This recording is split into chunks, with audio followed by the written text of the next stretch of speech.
Kojų tiesimas sėdint. Dirba keturgalviai raumenys.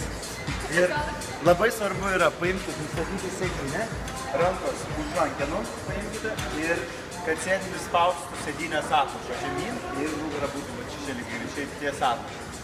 Tada galva šiek tiek atgal. Gerai.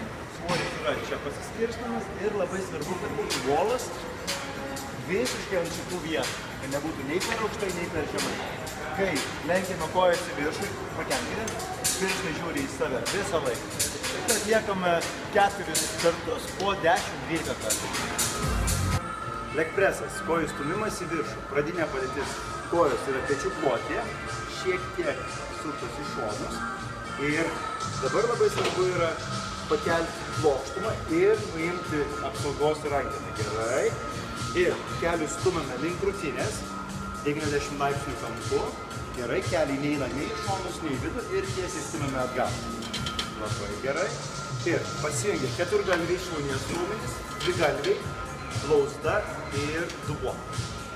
Vėl stumame į viršų. Labai gerai. Ir pratimą kartuojame 4 serijas po 10 kartų. Super. Gerai, labai gerai. Gerai. Dar su rankom spaudžiam sėdinį žemyn. Laikykit, paspauskit, kad net kiltų nei nugarą, nei sėdinį. Gerai. Ir stop.